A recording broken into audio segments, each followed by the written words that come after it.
Friends, welcome back to my channel. ನಾನು ನಿಮ್ಮ ಪ್ರೀತಿಯ ಲತಾ ನವೀನ್. ಸ್ನೇಹಿತರೆ, ಎಲ್ಲರೂ ಕೂಡ ಹೇಗಿದ್ದೀರಾ? ಚೆನ್ನಾಗಿದ್ದೀರಾ ಅಂತ ಭಾವಿಸ್ತೀನಿ. ನಾನು ಕೂಡ ಚೆನ್ನಾಗಿದ್ದೀನಿ.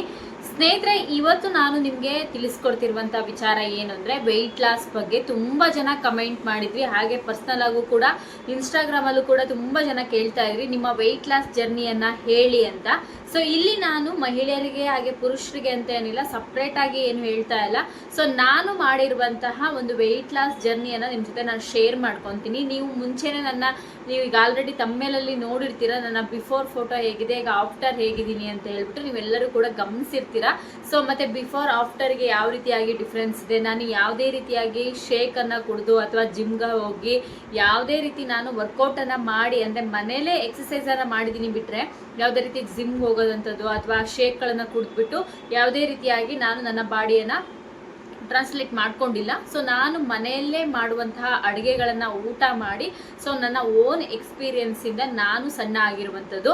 ಸೊ ಮೊದಲನೇದಾಗಿ ನಾನು ಹೇಳ್ಬಿಡ್ತೀನಿ, ನನ್ನ ಮೊದಲ ವೆಯ್ಟ್ ಬಂದ್ಬಿಟ್ಟು 72 ಸಮಥಿಂಗ್ ಇದೆ, ಅಂದರೆ 72 kg 60 grams ಥರ ಇದ್ದೀನಿ. ಈಗ ಎಟ್ ಪ್ರೆಸೆಂಟಾಗಿ ನನ್ನ ವೆಯ್ಟ್ ಬಂದ್ಬಿಟ್ಟು 58 kg ಹಾಗೆಯೇ 75 ಸಮಥಿಂಗ್ ಗ್ರಾಮ್ಸ್ ಇದ್ದೀನಿ. ಇಷ್ಟು ಕೆಜಿಗಳ ಡಿಫ್ರೆನ್ಸ್ ಆಗಿದೆ. ಅಂದರೆ ಟೋಟಲ್ ಆಗಿ ಹೇಳಬೇಕಂದ್ರೆ ಒಂದು 12 kg ಅಷ್ಟೇ ನಾನು ನನ್ನ ವೆಯ್ಟ್ ಲಾಸನ್ನು ನಾನು ಮಾಡ್ಕೊಂಡಿದ್ದೀನಿ. ಸೊ ಹೇಗೆ ಅನ್ನೋದನ್ನ ನಾನು ತಿಳಿಸ್ಕೊಡ್ತೀನಿ. ಸೊ ವಿಡಿಯೋನ ಕೊನೆವರೆಗೂ ನೋಡಿ. ಹಾಗೆ ಯಾರಿಗೆಲ್ಲ ವೆಯ್ಟ್ ಲಾಸ್ನ ಮಾಡ್ಕೋಬೇಕು ಮನೆಯಲ್ಲೇ ಅಂತ ಅಂದ್ಕೊಂಡಿದ್ದೀರಾ, ದಯವಿಟ್ಟು ವಿಡಿಯೋನ ಸಂಪೂರ್ಣವಾಗಿ ನೋಡಿ. ಹಾಗೆ ನನ್ನ ಚಾನಲಲ್ಲಿ ಇನ್ನು ಮುಂದೆ ನಾನು ನಿಮಗೆ ವೆಯ್ಟ್ ಲಾಸ್ ಬಗ್ಗೆ ಕೂಡ ಹೇಳ್ತೀನಿ, ಹಾಗೆ ಇನ್ಸ್ಟಾಗ್ರಾಮಲ್ಲೂ ಕೂಡ ಹೇಳ್ತೀನಿ. ಸೊ ಫಾಲೋ ಮಾಡೋದನ್ನು ಮಾತ್ರ ಬರಿಬೇಡಿ. ಇನ್ಸ್ಟಾಗ್ರಾಮ್ ಲಿಂಕನ್ನು ನಾನು ಡಿಸ್ಕ್ರಿಪ್ಷನಲ್ಲಿ ಕೊಟ್ಟಿದ್ದೀನಿ, ಹೋಗಿ ಚೆಕ್ ಮಾಡಿ. ಈಗಲೇ ಹೋಗಿ ಚೆಕ್ ಮಾಡಿಬಿಡಿ. ವಿಡಿಯೋನ ನೋಡಿದ ತಕ್ಷಣ ಹೋಗಿ ಫಾಲೋ ಮಾಡೋದನ್ನು ಮಾತ್ರ ಮರಿಬೇಡಿ. ಹಾಗೆ ನನ್ನ ಚಾನಲ್ಗೆ ನೀವೇನಾದರೂ ಹೊಸಬ್ರಾಗಿದ್ರೆ ತಪ್ಪದೆ ಹೋಗಿ ಸಬ್ಸ್ಕ್ರೈಬ್ ಮಾಡಿಕೊಂಡು ವಿಡಿಯೋಕ್ಕೆ ಲೈಕ್ ಮಾಡಿ. ವಿಡಿಯೋನ ಫ್ರೆಂಡ್ಸ್ ಆ್ಯಂಡ್ ಫ್ಯಾಮಿಲಿ ಜೊತೆಗೆ ದಯವಿಟ್ಟು ಶೇರ್ ಮಾಡಿ. ಸ್ನೇಹಿತರೆ, ಮೊದಲನೇದಾಗಿ ಹೇಳಬೇಕು ಅಂದರೆ ಅದರಲ್ಲೂ ಜಾಸ್ತಿ ಮಹಿಳೆಯರಿಗೆ ಅಂತಲೇ ಹೇಳ್ಬೋದು, ಹೆಣ್ಮಕ್ಳಿಗೆ ಏನಂತಂದರೆ ನಾವು ದಪ್ಪ ಆಗಿಬಿಟ್ಟಿದ್ದೀವಿ. ಸೊ ಏನೋ ಒಂದು ಫಂಕ್ಷನಿಗೆ ಹೋಗ್ಬಿಟ್ರೆ ಯಾರಾದರೂ ರಿಲೇಟಿವ್ಸು ಅಥವಾ ಅಕ್ಕಪಕ್ಕದವರು ಏನಿಷ್ಟು ದಪ್ಪ ಆಗಿಬಿಟ್ಟಿದೆಯಾ ಅಂದಾಗ ಒಂದು ಸ್ವಲ್ಪ ಸಂಕೋಚ ಕೂಡ ಆಗುತ್ತೆ. ಹೌದಾ, ನಾನು ಅಷ್ಟೊಂದು ದಪ್ಪ ಆಗಿದ್ದೀನಿ ಅನ್ನೋದು ಬೇರೆಯವ್ರು ಹೇಳಿದ್ಮೇಲೆ ಗೊತ್ತಾಗುತ್ತೆ, ನಮಗೆ ಸ್ವಂತ ಗೊತ್ತಾಗೋದಕ್ಕಿಂತ. ಸೊ ಬೇರೆಯವರು ನೀವು ದಪ್ಪ ಆಗಿದ್ದೀರಾ ಅಂತ ಹೇಳಿದ್ಮೇಲೆ ನಾವು ಇಷ್ಟೊಂದು ದಪ್ಪ ಆಗಿದ್ದೀವ ಅಂತ ಅನ್ಸೋದು ಸಹಜ ಅಂತಲೇ ಹೇಳ್ಬೋದು. ಅಥವಾ ಈಗ ಮದುವೆ ಆಗಿ ಹೆಣ್ಮಕ್ಳನ್ನ ಮದುವೆ ಮಾಡಿಕೊಟ್ಟಿರ್ತಾರೆ. ಸೊ ಎಲ್ಲರೂ ಈಗ ಮದುವೆ ಒಂದು ಏಜಿಗೆ ಬಂದಮೇಲೆ ಹೆಣ್ಮಕ್ಳು ಎಲ್ಲ ಮದುವೆ ಆಗಿರ್ತಾರೆ. ಅವರು ತವ್ರ ಮನೆಗೆ ಹೋದ್ಮೇಲೆ ಸೊ ರಿಲೇಟಿವ್ಸು ಅಥವಾ ಅಮ್ಮನೋ ಅಥವಾ ಅಕ್ಕ ತಂಗಿಯವರು ಈ ರೀತಿ ಅಣ್ಣ ತಮ್ಮದಿರು ಹೇಳಿದಾಗ ಗೊತ್ತಾಗುತ್ತೆ, ಏನು ಇಷ್ಟೊಂದು ದಪ್ಪ ಆಗ್ಬಿಟ್ಟಿದ್ಯಾ ಮುಂಚೆನ್ಕಿಂತ ಈಗ ಅಂತ.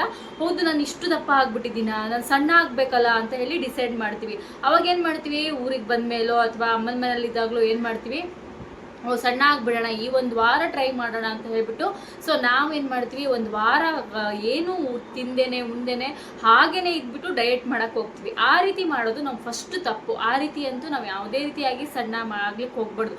ಊಟ ತಿಂಡಿಯನ್ನು ಬಿಟ್ಬಿಡೋದು ಅಥವಾ ಬೇರೆ ಏನೋ ಒಂದು ಮಾಡೋಕ್ಕೆ ಹೋಗೋದು, ಓವರಾಗಿ ಎಕ್ಸಸೈಸ್ ಮಾಡುವಂಥದ್ದು, ಓವರಾಗಿ ಊಟವನ್ನು ಬಿಟ್ಬಿಡುವಂಥದ್ದು, ಈ ರೀತಿ ಮಾಡೋದು ನಾವು 100% ತಪ್ಪು. ಇನ್ನು ಕೆಲವ್ರು ಏನು ಮಾಡ್ತಾರೆ, ನೀವು ನನಗಾಗಿರೋಂಥ ಓನ್ ಎಕ್ಸ್ಪೀರಿಯನ್ಸ್ ಹೇಳ್ತೀನಿ. ಸೊ ನನ್ನ ಹಳೆ ಫೇಸ್ಬುಕ್ಕು ಅಥವಾ ಇನ್ಸ್ಟಾಗ್ರಾಮ್ ಪೇಜ್ಗಳಲ್ಲಿ ನನ್ನ ಫೋಟೋವನ್ನು ನೋಡಿದ್ರೆ ನಿಮ್ಗೆ ಗೊತ್ತಾಗುತ್ತೆ, ಅಥವಾ ಯೂಟ್ಯೂಬಲ್ಲೇ ನನ್ನ ಹಳೆ ವಿಡಿಯೋಗಳನ್ನ ನೋಡಿದ್ರೆ ನಿಮ್ಗೆ ಗೊತ್ತಾಗುತ್ತೆ. ಸ್ನೇಹಿತರೆ, ಏನು ಮಾಡ್ತಾ ಇದ್ದೆ ಅಂದರೆ, ಸೊ ನನ್ನ ವಿಡಿಯೋಗಳನ್ನ ನೋಡಿಬಿಟ್ಟು ಅಥವಾ ಇನ್ಸ್ಟಾಗ್ರಾಮಲ್ಲಿ ನನ್ನ ಫೋಟೋವನ್ನು ಅಥವಾ ಫೇಸ್ಬುಕ್ಕಲ್ಲಿ ನೋಡಿಬಿಟ್ಟು ತುಂಬ ಜನ ಏನು ಮಾಡ್ತಾಯಿದ್ರು, ಅದನ್ನು ಫೋಟೋಸಿಗೆ ನೋಡಿಬಿಟ್ಟು ಆಮೇಲೆ ಇನ್ಸ್ಟಾಗ್ರಾಮಲ್ಲಿ ಅಥವಾ ಇದರಲ್ಲಿ ಫಾಲೋವನ್ನು ಕೊಡುವಂಥದ್ದು ಅಥವಾ ರಿಕ್ವೆಸ್ಟನ್ನು ಕಳಿಸೋರು. ಸೊ ನಾನು ಯಾರೋ ಗೊತ್ತಿರ್ಬೋದೇನೋ ಅಥವಾ ಫಾಲೋ ಮಾಡೋಕ್ಕೆ ಹೋದರೆ ಫಸ್ಟ್ ಮೆಸೇಜ್ ಏನು ಮಾಡ್ತಾಯಿದ್ರು ಅಂದರೆ, are you interested weight loss ಅಂತ ಫಸ್ಟ್ ಕೇಳ್ತಿದ್ದೆ. ಅಂದರೆ ಅವರೇ ಅನ್ಕೊತಾ ಇದ್ರು ನಾವು ದಪ್ಪ ಇದ್ದೀವಿ, ಅದಕ್ಕೆ ಅವರು ಯಾವುದೇ ರೀತಿ ಪರಿಚಯ ಇದ್ದು ನಮಗೆ ಮೆಸೇಜ್ ಮಾಡೋದಲ್ಲ ಅಥವಾ ಇನ್ನೇನೋ ಅವ್ರು ಹೇಗಿದ್ದಾರೆ ಅಂತ ಕೇಳಕ್ಕೆ ಮೆಸೇಜ್ ಮಾಡಲ್ಲ. ನಿಮ್ಗೆ ವೆಯ್ಟ್ ಲಾಸ್ ಮಾಡಲಿಕ್ಕೆ ಇಂಟ್ರೆಸ್ಟ್ ಇದೆಯಾ ಅಂತ, ಹೌದು ಎಸ್ ಅಂತ ಕಮೆಂಟ್ ಮಾಡಿದ್ರೆ ಏನೋ ಮೋಸ್ಟ್ಲಿ ಒಂದು ಎಕ್ಸಸೈಸಾಗಿ ಕೊಡ್ತಾರೆ ಅಥವಾ ಫ್ರೀಯಾಗಿ ಹೇಳ್ಕೊಡ್ತಾರೆ ಅಂದರೆ ನೀವು ಶೇಕ್ ಕುಡೀರಿ, ತಿಂಗಳಿಗೆ 10,000 ಫೀಸ್ ಕಟ್ಟಿ, ತಿಂಗಳಿಗೆ 12,000 ಕಟ್ಟಿ, 15,000 ಕಟ್ಟಿ, ಈ ರೀತಿಯಾಗಿ ಸಾಕಷ್ಟು ಜನ ಡಿಮ್ಯಾಂಡನ್ನು ಮಾಡ್ತಾರೆ. ಸೊ ಎಲ್ಲರಿಗೂ ಕೂಡ ಈ ರೀತಿಯಾಗಿ ಡಿಮ್ಯಾಂಡನ್ನು ಮಾಡಿ ಹಣ ಕಟ್ಟಿ ವೆಯ್ಟ್ ಲಾಸ್ ಮಾಡೋದು, ಅದರಲ್ಲೂ ಕೂಡ ಹುಡುಗಿಯರಿಗಾಗಿರ್ಬೋದು, ಮದುವೆ ಆಗಿರುವಂಥ ಹೆಣ್ಮಕ್ಳಿಗೆ ಯಾರಿಗೂ ಕೂಡ ಇಷ್ಟ ಪರ್ಸ್ನಲಿ ಇರೋಲ್ಲ ಅಂತಲೇ ಹೇಳ್ಬೋದು. ಅದು ನನಗೂ ಕೂಡ ಇರಲಿಲ್ಲ. ಸೊ 1-2 ತಿಂಗಳು ಮಾಡ್ತೀವಿ, ಯಾಕಂದರೆ ಅವ್ರ ಟೈಮ್ ಪಿಕಪ್ ಮಾಡೋಕ್ಕಾಗಲ್ಲ. ಅದರಲ್ಲೂ ಕೂಡ ಈಗ ಮನೆಯಲ್ಲಿ ಮದುವೆ ಆಗಿದೆ ಹೆಣ್ಮಕ್ಳು ಅಥವಾ ಮದುವೆ ಆಗದಿರುವಂಥ ಹೆಣ್ಮಕ್ಳಿಗೂ ಕೂಡ ವರ್ಕಿಗೆ ಹೋಗ್ತಾ ಇದ್ದಾರಿಂದ ಈ ಟೈಮಿಗೆ ಅಲ್ಲಿ ಪಿಕಪ್ ಮಾಡುವಂಥದ್ದು ಅಥವಾ ಈ ಟೈಮಿಗೆ ಅಲ್ಲಿ ಹೋಗಿ ಅಟೆಂಡ್ ಮಾಡೋಕ್ಕಂತೂ ಆಗಲ್ಲ. ಸೊ ನಮಗೆ ಇರುವಂತಹ ಫ್ರೀ ಟೈಮಲ್ಲಿ ಹೇಗೆ ನಾವು ವೆಯ್ಟ್ ಲಾಸ್ ಮಾಡ್ಕೋಬೇಕು ಅನ್ನೋದನ್ನ ಫಸ್ಟ್ ನಾವು ತಲೆಯಲ್ಲಿ ಇಟ್ಕೋಬೇಕು. ಸ್ನೇಹಿತರೆ, ಇಲ್ಲಿ ನಾನು ನಿಮಗೆ ಇನ್ನೊಂದು ಸರಿ ಕ್ಲಾರಿಟಿಯನ್ನು ಕೊಡ್ತೀನಿ. ಯಾವುದೇ ರೀತಿ ಶೇಕ್ ಕುಡೀರಿ ಅಂತ ಹೇಳಲ್ಲ. ನಿಮಗೆ ಸಿಕ್ಕಿರುವಂತಹ ಫ್ರೀ ಟೈಮಲ್ಲಿ ನೀವು ಹೇಗೆ ನಿಮ್ಮ ವೆಯ್ಟ್ ಲಾಸನ್ನು ಮಾಡ್ಕೋಬೋದು, ಮನೆಯಲ್ಲೇ ಸಿಗುವಂತಹ ಫುಡ್ಡನ್ನು ತಿಂದು. ಇನ್ನು ಕೆಲವರು ಹೇಳ್ತಾರೆ ನೀವು ಈ ಫುಡ್ ತಿಂದರೆ ದಪ್ಪ ಆಗ್ತಾರೆ, ಆ ಫುಡ್ ತಿಂದರೆ ದಪ್ಪ ಆಗ್ತಾರೆ, ನೀವು ಹೊರಗಡೆನೆ ಪರ್ಚೇಸ್ ಮಾಡಿ ಎಲ್ಲ ತಗೋಬೇಕು ಅಂತ. ಅದು ಖಂಡಿತ ಸುಳ್ಳು. ಮನೆಯಲ್ಲೇ ಸಿಗುವಂಥ ಒಳ್ಳೆ ಫೈಬರ್ ಆಗಿರ್ಬೋದು, ಹಾಗೆಯೇ ಕ್ಯಾಲ್ಸಿಯಂ ಇರುವಂಥ ಒಳ್ಳೆ ಪದಾರ್ಥಗಳನ್ನು ತಿಂದು ನೀವು ಕೂಡ ವೆಯ್ಟ್ ಲಾಸನ್ನು ಮಾಡ್ಕೋಬೋದು. ಮೊದಲನೇದಾಗಿ ಸ್ನೇಹಿತರೆ, ನಿಮ್ಮಲ್ಲಿ ಇರುವಂತಹ ಇಲ್ಲಿ ಎಲ್ಲ ಈಗ ಮದುವೆ ಆದಮೇಲೆ ಹೆಣ್ಮಕ್ಳಿಗೆ ಏನಾಗುತ್ತೆ, ಮದುವೆ ಆಗಿಬಿಟ್ಟಿರ್ತೀರಾ, ಮಗು ಆದಮೇಲೆ ಕೆಲವರು ಆಟೋಮೆಟಿಕ್ಲಿ ದಪ್ಪ ಆಗ್ತಾರೆ, ಕೆಲವರು ಫೀಡಿಂಗ್ ನಿಲ್ಸಿದ ಮೇಲೆ ದಪ್ಪ ಆಗ್ತಾರೆ, ಕೆಲವರು ಪ್ರೆಗ್ನೆಂಟ್ ಆಗಿದ್ದಾಗ ದಪ್ಪ ಆದವರು ಅದು ವೆಯ್ಟ್ ರೆಡ್ಯೂಸೇ ಆಗೋದಿಲ್ಲ. ಇನ್ನು ಕೆಲವರು ಮದುವೆ ಆಗದಿದ್ರು ಪಾಪ ಅವರಿಗೆ ಎಷ್ಟೇ ವರ್ಕ್ ಪ್ರೆಷರ್ ಇರಲಿ ಅಥವಾ ಆಫೀಸಿಗೆ ಹೋಗ್ತಾ ಇರ್ತಾರೆ, ಟ್ರಾವೆಲಿಂಗ್ ಮಾಡ್ತಾ ಇರ್ತಾರೆ, ವರ್ಕ್ ಪ್ರೆಷರ್ ಇದ್ರೂ ಕೂಡ ಪಾಪ ಸಣ್ಣ ಆಗಲ್ಲ.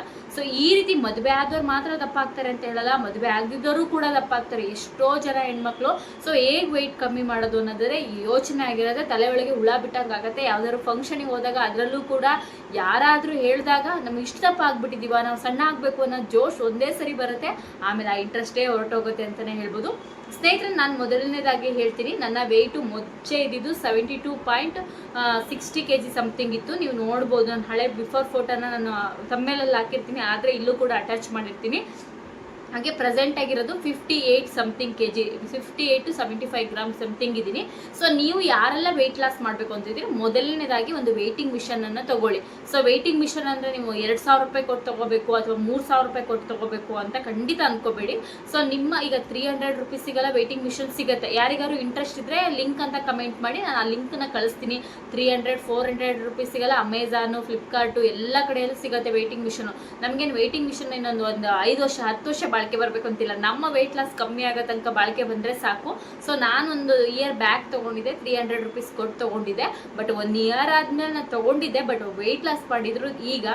ಸೊ ಇಷ್ಟು ಒಂದು ವೆಯ್ಟಿಂಗ್ ಮಿಷನ್ ತೊಗೊಳ್ಳಿ ಸ್ನೇಹಿತರೆ. ನೆಕ್ಸ್ಟ್ ನೀವೇನು ಮಾಡಿ ಅಂದರೆ, ನೀವು ಪ್ರೆಸೆಂಟಾಗಿ ಎಷ್ಟು ವೆಯ್ಟ್ ಇದ್ದೀರಾ ಅನ್ನೋದನ್ನು ಒಂದು ನೋಟ್ ಡೌನ್ ಮಾಡ್ಕೊಳ್ಳಿ, ಒಂದು ಬುಕ್ಕಲ್ಲೋ ಅಥವಾ ಮೊಬೈಲಲ್ಲೋ ಸೇವ್ ಮಾಡ್ಕೊಳ್ಳಿ, ಅಥವಾ ಒಂದು ಫೋಟೋನ ಕ್ಲಿಕ್ ಮಾಡ್ಕೊಳ್ಳಿ ಎಷ್ಟು ವೆಯ್ಟ್ ಇದ್ದೀರಾ ಅನ್ನೋದು. ಸೊ ಈ ರೀತಿಯಾಗಿ ನೀವು ಯಾವಾಗಿಂದ ವೆಯ್ಟ್ ಲಾಸ್ ಮಾಡಬೇಕು ಅನ್ನೋದನ್ನ ನೀವು ಮೈಂಡಲ್ಲಿ ಫಿಕ್ಸ್ ಮಾಡ್ಕೋಬೇಕು. ಫಸ್ಟು ನಾಳೆಯಿಂದನೇ ನಾನು ವೆಯ್ಟ್ ಲಾಸ್ ಜರ್ನಿನ ಸ್ಟಾರ್ಟ್ ಮಾಡಬೇಕು. ಸೊ ವೆಯ್ಟ್ ಲಾಸ್ ಮಾಡೋಕೆ ಅಂದ ತಕ್ಷಣ ಊಟನೇ ಬಿಟ್ಬಿಡೋದು, ನಿದ್ದೆ ಬಿಟ್ಬಿಡೋದು, ಈ ಥರ ಕೆಲಸವನ್ನು ಮಾಡೋಕ್ಕೆ ಹೋಗಬೇಡಿ. ಯಾರು ವೆಯ್ಟ್ ಲಾಸ್ ಮಾಡ್ತಾರೋ ಊಟನೂ ಚೆನ್ನಾಗಿ ಮಾಡಬೇಕು, ನಿದ್ದೆನೂ ಚೆನ್ನಾಗಿ ಮಾಡಬೇಕು. ಸೊ ಇದು ತುಂಬಾ ಇಂಪಾರ್ಟೆಂಟು. ನೀವು ಯಾವುದೇ ಕಾರಣಕ್ಕೂ ನಿದ್ದೆ ಬಿಟ್ಬಿಡೋವಂಥದ್ದು. ಸೊ ಬೆಳಗ್ಗೆ ನಾನು ಎಕ್ಸಸೈಸ್ ಮಾಡಬೇಕು, ನಾನು ಯಾವುದೇ ರೀತಿಯಾಗಿ ಫುಡ್ ಕಂಟ್ರೋಲ್ ಮಾಡಬೇಕು ಅಂತ ಹೇಳ್ಬಿಟ್ಟು ನಿದ್ದೆ ಮಾಡದೇ ಇರುವಂಥದ್ದು, ಆ ಕೆಲಸವನ್ನು ಮಾಡಬೇಡಿ. ಫಸ್ಟು ನಿದ್ದೆ ಚೆನ್ನಾಗಿ ಮಾಡಬೇಕು, ಊಟನೂ ಚೆನ್ನಾಗಿ ಮಾಡಬೇಕು, ಹಾಗೆ ನಮ್ಮ ಮೈಂಡ್ ಕೂಡ ಫ್ರೆಶ್ ಆಗಿರಬೇಕು. ಸೊ ನೀವೇನು ಮಾಡಬೇಕು, ಒಂದು ವೆಯ್ಟಿಂಗ್ ಮಿಷನ್ ತೊಗೊಳ್ಳಿ. ವೆಯ್ಟಿಂಗ್ ಮಿಷನ್ ಇಲ್ಲ ಅಂದರೆ ನಿಮ್ಮ ಅಕ್ಕಪಕ್ಕದವರು ಅಥವಾ ರಿಲೇಟಿವ್ಸೋ ಯಾವುದೋ ಒಂದು ಇಟ್ಕೊಳ್ಳಿ, ಅವ್ರ ಹತ್ರ ಕೇಳಿ ವೆಯ್ಟಿಂಗ್ ಮಿಷನ್. ಅಲ್ಲೂ ಆಗಲಿಲ್ಲ ಅಂದರೆ ಒಂದು ಡ್ರೆಸ್ನ ತೊಗೊಳ್ಳಿ. ಸೊ ಎಕ್ಸಾಂಪಲ್ ಆಗಿ ಹೇಳ್ತೀನಿ, ಫಸ್ಟ್ ಅದೇ ಇಂಪಾರ್ಟೆಂಟು. ವೆಯ್ಟಿಂಗ್ ಮಿಷನ್ನೇ ತೊಗೋಬೇಕು ಅಂತ ಇಲ್ಲ, ಒಂದು ಡ್ರೆಸ್ ತೊಗೊಳ್ಳಿ. ಆ ಡ್ರೆಸ್ನ ನೀವು ಹಾಕಿ ನೋಡಿದಾಗ ನಿಮಗೆ ಟೈಟ್ ಆಗುತ್ತಾ ಲೂಸ್ ಆಗುತ್ತಾ ಅನ್ನೋದು ಗೊತ್ತಾಗುತ್ತೆ. ಅಕಸ್ಮಾತ್ ನೀವು ಟೈಟ್ ಆಗಿರುವಂಥ ಒಂದು ಡ್ರೆಸ್ಸನ್ನು ಹಾಕಿ ನೋಡಿದಾಗ ನಿಮ್ಗೆ ಇದು ಹೇಗಿದೆ ಅನ್ನೋದು ನಿಮ್ಗೊಂದು ಗೊತ್ತಾಗುತ್ತಲ್ವಾ. ಟೈಟ್ ಆಗ್ತಿದ್ರೆ ಟೈಟು, ಯಾವ ಸ್ಪಾಟಲ್ಲಿ ನಮ್ಗೆ ಎಷ್ಟು ಟೈಟ್ ಆಗ್ತಿದೆ ಅನ್ನೋದು ನಿಮ್ಗೆ ಅರ್ಥ ಆಗುತ್ತೆ. ನಿಮ್ಮ ದೇಹದ ಏನು ದಪ್ಪ ಅದರಲ್ಲಿ ನಿಮ್ಗೆ ಗೊತ್ತಾಗುತ್ತೆ. ಸೊ ನೆಕ್ಸ್ಟ್ ಡೇಯಿಂದ ಬೆಳಗ್ಗೆನೆ ಎದ್ದು ನೀವು ಇವತ್ತು ಎಕ್ಸಸೈಸ್ ಮಾಡಬೇಕು. ಒಂದು 30 ಮಿನಿಟ್ ಆಗಿ ಒಂದು ಎಕ್ಸಸೈಸ್ ಮಾಡಬೇಕು. ಬೆಳಗ್ಗೆ ಫುಡ್ ಯಾವ ಥರ ಇರಬೇಕು, ಹೇಗೆ ತಿನ್ನಬೇಕು, ಯಾವ ಥರ ತಿಂದರೆ ನಮ್ಗೆ ಎಷ್ಟು ನೀರು ಕುಡಿಬೇಕು ಅನ್ನೋದನ್ನು ಕೂಡ ಮೈಂಡಲ್ಲಿ ಫಿಕ್ಸ್ ಮಾಡ್ಕೋಬೇಕು.